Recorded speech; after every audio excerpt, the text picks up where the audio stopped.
स्वागत है आपका कश्मीर की उस ज़मीन पर जिसे दुनिया जन्नत बेनज़ीर कहती है। हमारी यात्रा की शुरुआत होती है गुलमर्ग से, जहां हरियाली से भरी वादियां और रंग बिरंगे फूलों की घाटियां अपनी खुशबू से दिल को महका देती हैं। पाइन के घने जंगल और खिलते हुए फूलों के रंगीन मंजर इस जन्नत को और भी खूबसूरत बना देते हैं। सफ़र आगे बढ़ता है श्रीनगर के लाल चौक तक, जहां तहजीब, रोशनी और लोगों की चहल पहल आपको कश्मीर का असली रंग दिखाती है। गुड मॉर्निंग गाइज, अभी फ़िलहाल मैं हूं श्रीनगर में और आज मैं जाने वाला हूं गुलमर्ग। इस पूरी कश्मीर ट्रिप के लिए मैंने पैकेज लिया है ई ट्रिप प्रो से, लेकिन अगर आप बिना पैकेज के जाना चाहते हैं तो वो भी मैं आपको गाइड करूंगा कि कैसे आप पार्ट वाइज जा सकते हैं। लेकिन अगर आप कपल्स हैं तो आपको पैकेज ही ज़्यादा अच्छा रहेगा, और अगर आप सोलो हैं तो आप ऐसे जा सकते हैं। हमने पैकेज लिया, उसके थ्रू हमें यहाँ पे ये टैक्सी मिली है, तो चलिए टैक्सी में बैठते हैं।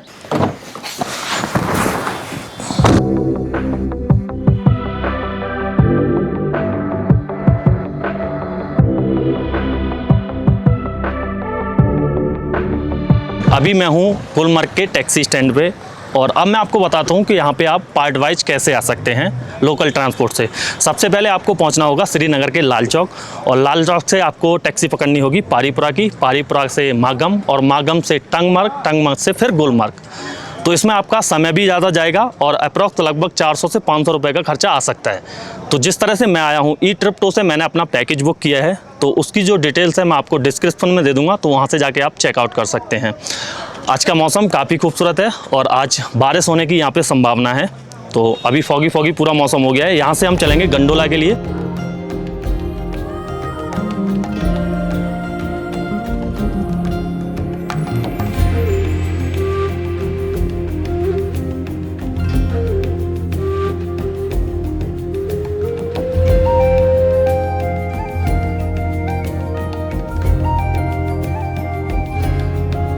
अभी मैं जा रहा हूँ गंडोला राइड के लिए। टैक्सी स्टैंड से जो गंडोला का टिकट काउंटर है वो लगभग 1 किलोमीटर की दूरी पे है।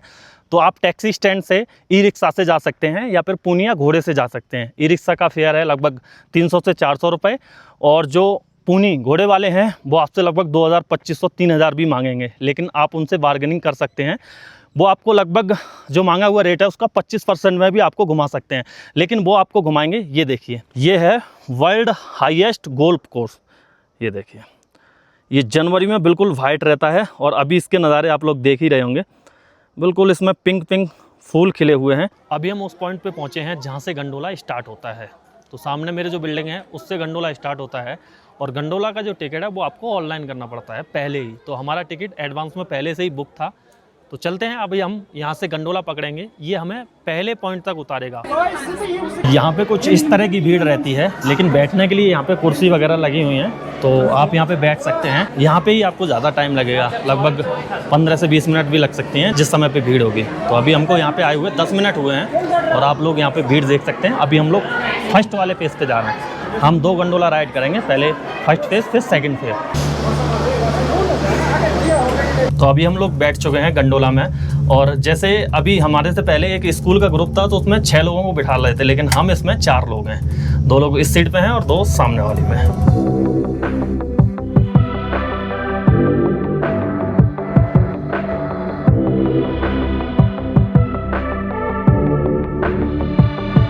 फर्स्ट वाले गंडोला से हम लोग नीचे उतर चुके हैं, और अब हम बैठेंगे फेज़ 2 यानी दूसरे वाले गंडोला में।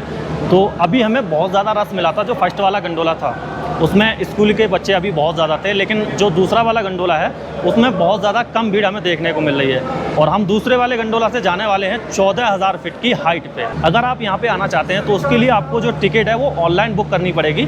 उसकी हमने सारी जो डिटेल्स आपको डिस्क्रिप्शन में दे रखी हैं, और आप पहले से ये टिकट बुक कर लें।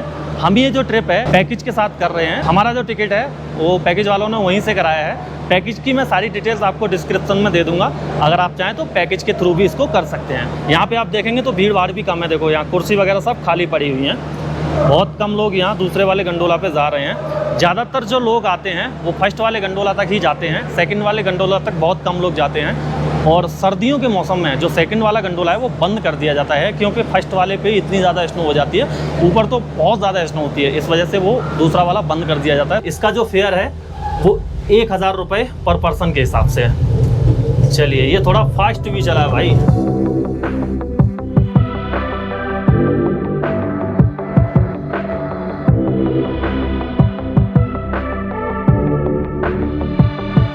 सेकंड वाले गंडोला से हम लोग अभी उतर चुके हैं। जब आप सेकंड गंडोला से यहाँ पे उतरेंगे तो आपको थोड़ा सा हेडेक होगा, चक्कर आएगा।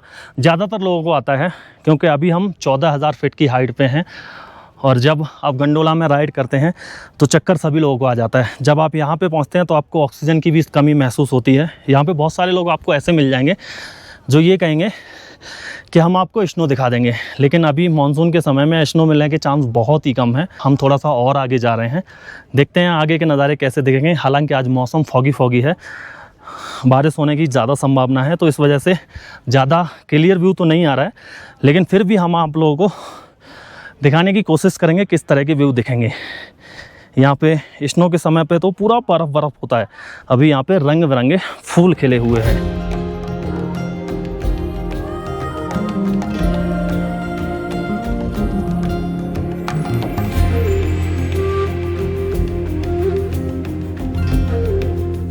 यहाँ बस यही है, अभी तो सिर्फ आपको ये पहाड़ देखने को मिलेंगे और इस तरह के कुछ फूल देखने को मिलेंगे।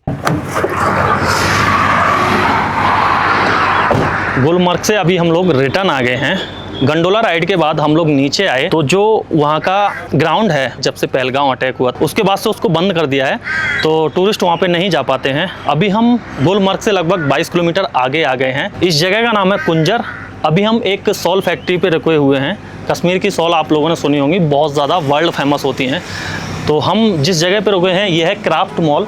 इसके अंदर हम आपको दिखाएंगे कश्मीरी सॉल और इनसे जानेंगे किस तरह से वो बनती हैं और कैसी हैं, क्या रेट हैं, सारा कुछ आपको बताएंगे। आइए अंदर।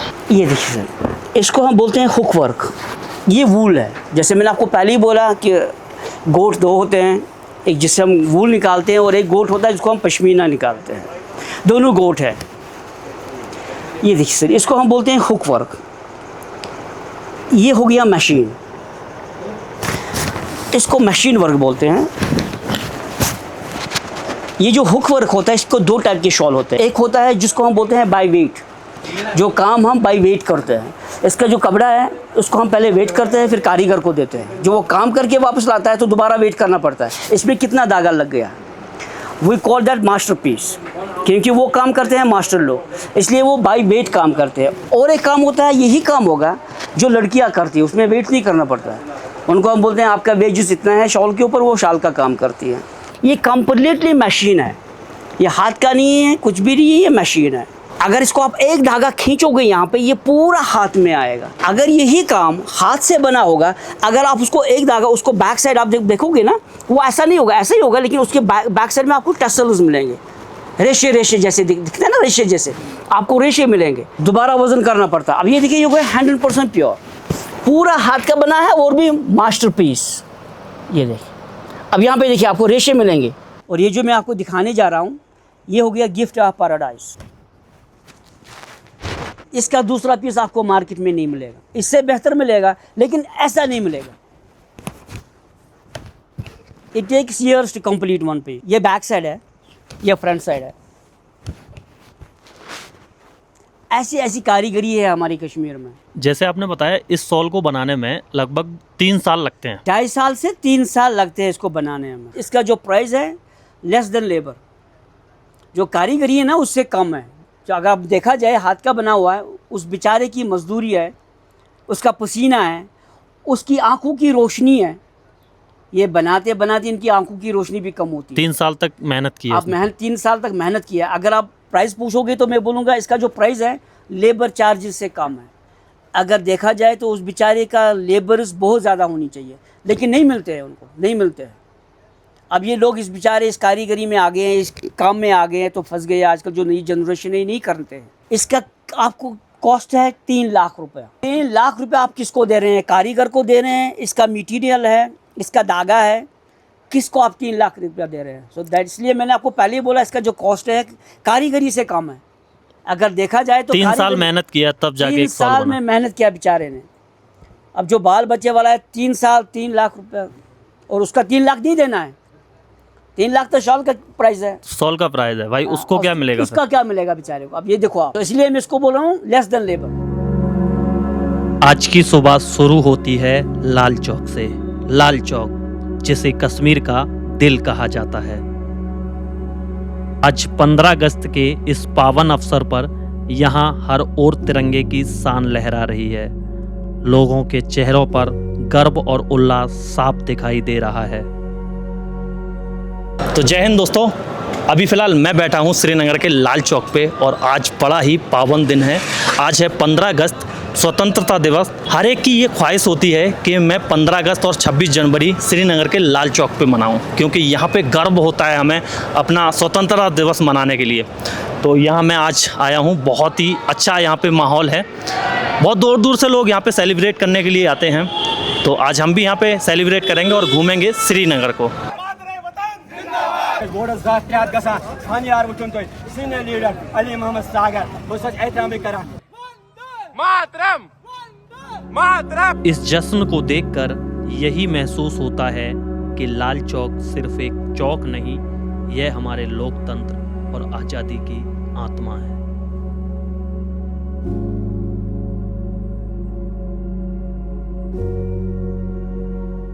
तो अभी हम जा रहे हैं शंकराचार्य टेम्पल। लाल चौक से ये लगभग 10 किलोमीटर की दूरी पे है। तो डल लेक से होते हुए हम लोग जा रहे हैं। इधर हमारे साइड में डल लेक है। आज हमारा स्टे डल लेक में ही रहेगा। हम लोग बोट हाउस में रुकेंगे, तो वो आपको नेक्स्ट वीडियो में देखने को मिलेगा। हम दिखाएंगे कि बोट हाउस किस तरह की होती है और कैसे उसमें स्टे होता है। ये एक पूरी बहती हुई दुनिया है। डल लेक के ऊपर आपको पूरा एक शहर मिलेगा जो इसके ऊपर मतलब बसा हुआ है। अभी हम लोग यहाँ के साइट सीन कर रहे हैं। सबसे पहले हम शंकराचार्य टेम्पल जा रहे हैं।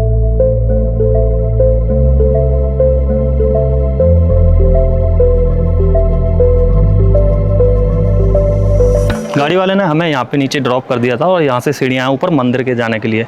यहाँ देखेंगे लिखा हुआ है श्री शंकराचार्य टेम्पल।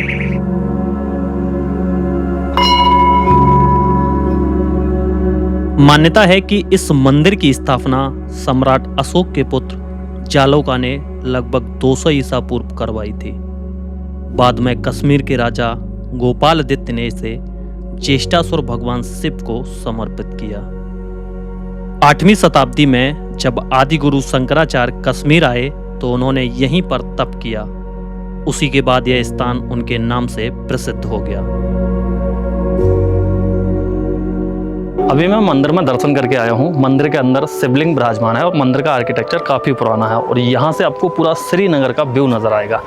ये देखो यहाँ पे कितने बीच में श्रीनगर फैला हुआ है। चारों तरफ देखेंगे तो घर ही घर दिखेंगे और आपको जो घर दिखेंगे ना उनके ऊपर टीन शेड होते हैं कुछ ऐसे हार्ट शेप में। तो वो इसलिए क्योंकि यहाँ पे बहुत ज़्यादा बर्फ़बारी होती है। जब बर्फ़बारी होगी, लेंटर होगा तो उस पर दिक्कत होगी। इस पर क्या है कि ऐसे रहती है तो फिर जो बर्फ़ पड़ती है ना वो जैसे ही धूप पड़ती है तो पिघल जाती है, नीचे की तरफ खिसक जाती है। और यहाँ से आपको नज़र आएगा डल लेक। ये देखिए पूरा आपको डल लेक नज़र आएगा। ग्रीन ग्रीन भी दिखेगा आपको, पेड़ पौधे भी दिखेंगे। ऐसा लगेगा कि यहाँ पे एक पूरी ये ज़मीन है, लेकिन ज़मीन नहीं है। यहाँ पे कहीं कहीं पे टापू हैं और ज़्यादातर ये जो घर बने हुए हैं पानी पे तैरते हुए घर हैं। ये दुनिया है पानी पे तैरती हुई। बहुत ही खूबसूरत यहाँ से नज़ारा। और डल लेक काफ़ी बीच में फैली हुई। देखो यहाँ से, इधर से देखो, यहाँ से आपको ये डल लेक दिखेगी और आगे तक देखो वो पूरा पानी पानी है। इधर चारों तरफ पहाड़ हैं और बीच में पानी है। तो शंकराचार्य टेम्पल से आपको श्रीनगर का बहुत ही खूबसूरत व्यू दिखेगा। ये है निसात गार्डन और इसे गार्डन ऑफ ब्लिस भी कहा जाता है। श्रीनगर में आपको कई सारे गार्डन देखने को मिलेंगे जो काफ़ी खूबसूरत हैं। तो अभी हम मुगल गार्डन पहुंचे हैं और इसका एंट्री टिकट है 30 रुपीज़ पर पर्सन।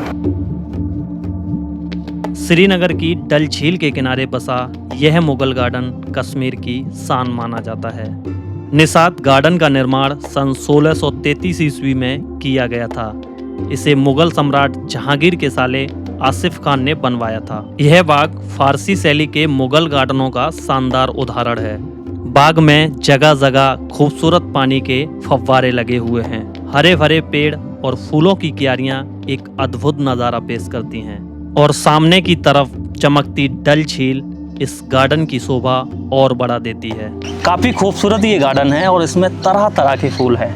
जब आप श्रीनगर आते हैं तो इस तरह के आपको कई सारे गार्डन देखने को मिलेंगे और एक है यहाँ पे टुलिप गार्डन वो बहुत खूबसूरत गार्डन है, उसमें बहुत ज़्यादा फूल आपको देखने को मिलते हैं। शालीमार गार्डन है, चश्मशाही है, बहुत सारी जगह हैं जिनको आप यहाँ पे आके देख सकते हैं।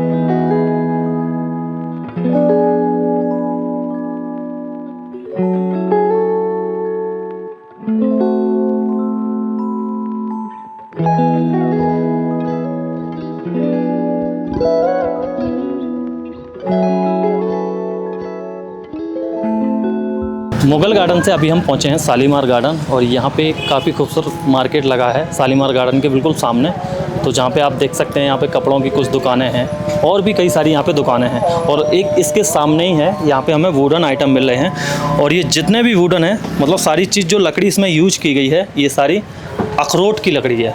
जितनी भी चीज़ें आप यहाँ पे देखेंगे ना, ज़्यादातर इनमें अखरोट की लकड़ी को यूज किया गया है, और बहुत ही शानदार दिखता है ये देखिए, ये एक वॉच बनाई है इन्होंने, इसमें भी अखरोट की लकड़ी यूज की, वन पीस में बना है, पूरा हैंडमेड। हाँ, हाथ का काम है सारा। इसको बनाने में कितना समय लगा होगा? इसको बनाने में लगे 6 डेज, 6 दिन। और इसकी कॉस्ट क्या है? 10,000। देख लो भाई साहब, ये वॉच आप देख सकते हो कितनी ज़्यादा प्रीमियम और बहुत खूबसूरत नज़र आ रही है, पूरी एक पीस में बनाई गई है। हम लोग अभी शालीमार गार्डन के अंदर पहुंच चुके हैं। इसका जो एंट्री टिकट है 30 रुपये पर पर्सन है, और इसके अंदर जैसे ही आप आते हैं, ये इतने सारे फाउंटेन देखने को मिलेंगे, और बहुत ही खूबसूरत गार्डन है ये। इस गार्डन के अंदर बहुत सारी बॉलीवुड मूवियों की शूटिंग हुई है, उसके गाने शूट हुए हैं यहाँ पे। एक गाना तो मुझे याद आ रहा है, वो गाना डफली वाले डफली बजा, वो गाना आगे शूट हुआ है उस जगह पे। मैं इस गार्डन में आज तीसरी बार आया हूँ, लेकिन ये गार्डन बहुत खूबसूरत है। इसमें बहुत सारे चिनार के पेड़ हैं, जो काफ़ी मतलब बहुत पुराने चिनार के पेड़ हैं। जैसे कि मैंने आपको बताया था कि शालीमार गार्डन में आपको बहुत सारे चिनार के पेड़ देखने को मिलेंगे, लेकिन अभी हमारे जो सामने ये पेड़ है, आप लोग अंदाज़ा लगा सकते हैं कितना पुराना है? 100, 150, 200, बस। अभी आप बोर्ड पे नज़र घुमाओ, उस पर लिखा हुआ है लास्ट 365 ईयर अप्रॉक्स। 365 को हटा दो तो 300 साल पुराना ये पेड़ है, और काफ़ी विशाल पेड़ है। आप ऊपर से इसको देखिए, बहुत विशाल है। और ये है चिनार का पेड़, जो जम्मू कश्मीर का स्टेट ट्री है। अभी मैं शालीमार गार्डन के बिल्कुल लास्ट पॉइंट पे हूँ, और मेरे पीछे ये जो बिल्डिंग आपको दिख रही है ना, ये मुग़ल काल की बिल्डिंग है, और इस गार्डन का पूरा नाम है मुग़ल शालीमार गार्डन। तो ये काफ़ी खूबसूरत बिल्डिंग है। इस बिल्डिंग के अंदर आज भी आपको मुग़ल काल के कलर देखने को मिलेंगे दीवारों पे और छत पे। गुलमर्ग की वादियाँ, लाल चौक का इतिहास और कश्मीर की खूबसूरती, इस यात्रा ने यह एहसास दिलाया कि वादी कश्मीर सिर्फ एक जगह नहीं बल्कि एहसास है।